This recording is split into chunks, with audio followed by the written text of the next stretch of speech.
So if you want to make six figures, you can't just be talking about you want to make six figures. You hear what I'm saying to you tonight? If you do the three things I tell you to do tonight, I guarantee you, whatever it is you want to do in life, you'll be able to do. You will be able to accomplish whatever you want to academically, financially, relationally, whatever. So three things. All right, now I'm going to tell you the story. I got to get out of here. And the story is about, you guys have probably heard about this before. It was a young man who, he wanted to make a lot of money. And so he went to this guru, right? And he told the guru, I want to be on the same level you're on. And so the guru said, if you want to be on the same level I'm on, I'll meet you tomorrow at the beach at 4 a.m. He liked the beach. I said, I want to make money. I don't want to swim. Guru said, if you want to make money, I'll meet you tomorrow, 4 a.m. So the young man got there at 4 a.m. He all ready to rock and roll, got on the suit. He should have wore shorts. The old man grabs his hand and said, how bad do you want to be successful? He said, real bad. He said, walk on out in the water. So he walks out into the water. Watch this. When he walks out into the water, it goes waist deep. So he like, this guy crazy. Adrian, he's like, I want to make money. He got me out here swimming. I didn't ask to be a lifeguard. I want to make money. He got me in. So he said, come out a little further. Walked out a little further. Then he had it right around this area, the shoulder area. So this old man crazy. He's making money, but he crazy. He said, come on out a little further. He came out a little further. It was right at his mouth. My man like, I'm about to go back in here. This child is mine. But the old man said, I thought you said you wanted to be successful. He said, I do. He said, walk a little further. He came, dropped his head in, held him down, holding him down. My man getting scratching, holding him down. I got you. I know you brushed it out, but I got you. He had him held down. I need you for an illustration. He had him held down. Just before my man was about to pass out, he raised him up. He said, I got a question for you. Somebody answer the question for me. He said, when you were underwater, what did you want to do? Lee, I'm looking for a different word though than lip. What's that word? Said I wanted to breathe. He told the guy, he said, when you want to succeed as bad as you want to breathe, then you'll be successful. I don't know how many of y'all got asthma in here today, but if you ever had an asthma attack before, you short of breath, SOB, shortness of breath, you wheezing. The only thing you trying to do is get some air. You don't care about no basketball game. You don't care what's on TV. You don't care about nobody calling you. You don't care about a party. The only thing you care about when you're trying to breathe is to get some fresh air. That's it. And when you get to the point where all you want to do is be successful as bad as you want to breathe, then you'll be successful. And I'm here to tell you, number one, that most of you say you want to be successful, but you don't want it bad. You just kind of want it. You don't want it badder than you want to party. You don't want it as much as you want to be cool. Most of you don't want success as much as you want to sleep. Some of you love sleep more than you love success. And I'm here to tell you today, if you're going to be successful, you've got to be willing to give up sleep. You got to be willing to work off for 3 hours of sleep, 2 hours. If you really want to be successful, some days you're going to have to stay up 3 days in a row. Because if you go to sleep, you might miss the opportunity to be successful. That's how bad you got to want it. You got to go days without, listen to me, you got to want to be successful so bad that you forget to eat. Beyonce said once she was on the set doing her thing, 3 days had gone by, she forgot she didn't eat. Because she was engaged. I never forget when 50 Cent was doing his movie, I did a little research on 50, and 50 said that when he wasn't doing the movie, he was doing the soundtrack. And they said, when do you sleep, 50? Sleep. He said, sleep. Sleep is for those people who are broke. I don't sleep. He said, I got an opportunity to make a dream become a reality. Football players, how many football players? Got anybody like football in here? Raise your hand. Anybody like football?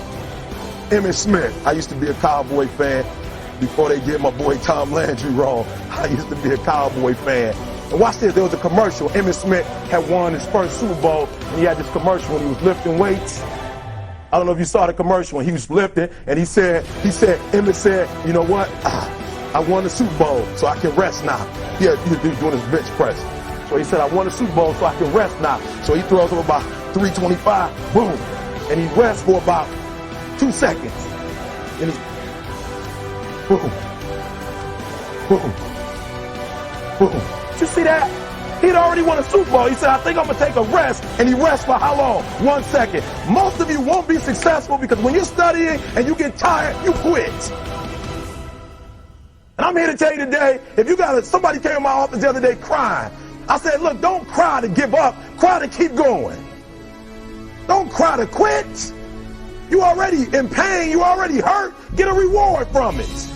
Don't go to sleep until you succeed. Listen to me. I'm here to tell you today that you can come here, you can jump up, you can do flips, you can be excited when we give away money. But listen to me, you'll never be successful until I don't have to give you a dime to do what you do. You won't be successful until you say, I don't need that money, because I got it in here. So listen to me. Emmitt Smith said this at the end of the commercial. Emmitt Smith said, all men are created equal. Some work harder in preseason. I'm going to say it again because you might have missed it. All men are created equal. Some work harder in preseason. So that means that there are some people who are going to see the professor, going to see the TA. And even when the professor says, I don't meet with you, my TA meets with you, you say, I don't want to talk to your TA. I don't pay the TA. I pay you to teach me. So you're going to have to find some time to meet me. If I got to meet you at the mall, if I got to meet you at your house, you are going to see me. Listen to me. All men are created equal. Some work hard in preseason. When I went to college, guys were way smarter than me. 4.0s, 3.0. They went to the Ivy League high schools, came to Oakwood from these great high schools. Most of them are not doing what I'm doing. Why? Because it's not about where you come from. It's about hearts. You come to a place where, being smart ain't enough. You got to have hearts. That's number one. Watch number two. Number two, catch number two. I wrote it down. I want to make sure you got it. It says, watch this. We're talking about sacrifice now. The important thing is this. You're right while I'm saying it, because I only have about 3 more minutes. Listen to me. The most important thing is this. To be able at any moment to sacrifice what you are for what you will become. That's the number 2 thing. You got to catch that one. To be able to, listen to me, at any moment. Some of you can make sacrifices when Monday Night Football is not on. You can make a sacrifice. But when the game come on, for some reason, you just attached to it. For some of you, when your favorite show come on, you can make sacrifices on Sunday when ain't nothing going on. But when your favorite show comes on Monday, bam, some of you focus into the phone ring, and then you like, I gotta answer. If I don't answer the phone, I'm gonna die. I'm saying to you today that there are some of you, if you give up your cell phone, you will be successful. But your cell phone is more important to you than your success. I'm gonna say it again. I'm gonna hurt somebody. Some of you need to give up your cell phone, because the time you spend on your cell phone could be used for your success. The time you could be using to be successful, you're using it on the cell. And the cell phone is not bringing you nothing but a bill. And somebody has told you you couldn't live without it. I'm talking about going deep now, giving up stuff. Watch what it says. To be able at any moment to sacrifice what we are for what we could be. I don't do well in math. You're right. You ain't never studied. I'm not good in writing because you have never written before. But I dare you to fail in writing for a whole year to see if you can get to the end. I dare you to fail. I dare you to take that same class over and over again. I dare you to stop dropping classes like you saw. Always want to give up. I'm dropping. Why are you dropping? I'm so grateful that the slaves didn't drop and quit. Say, I'm just going to stop. I'm a slave. I'm just going to be a slave. I'm going to quit. Listen to me. The slaves said, we will live because one day we will become. We will always be slaves.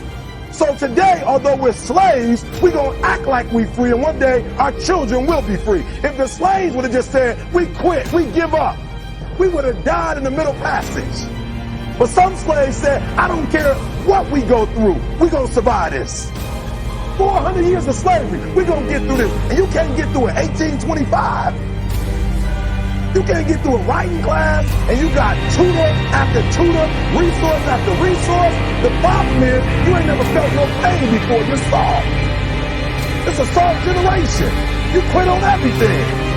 Our people did not quit. Harriet Tubman not only made it, she went back and got some more. She said, you know what, I'm married, but I'm going to walk all, listen to me, not ride the bus. I'm going to walk all the way back down to the south to get some more. You quitting on 1825? Now watch this. You quit after you, listen, you get a sleeping bag and you wait for it. You wait for the first WRA instructor to come in and you come out to your sleeping bag, I need help. You quit after you do that. You quit after you had, listen to me, a WRA party. I'm having a party. Everybody come over. I got food, everything. And let them get over there. Let it be all the best writers. All right, I food y'all. I want to have a writing party.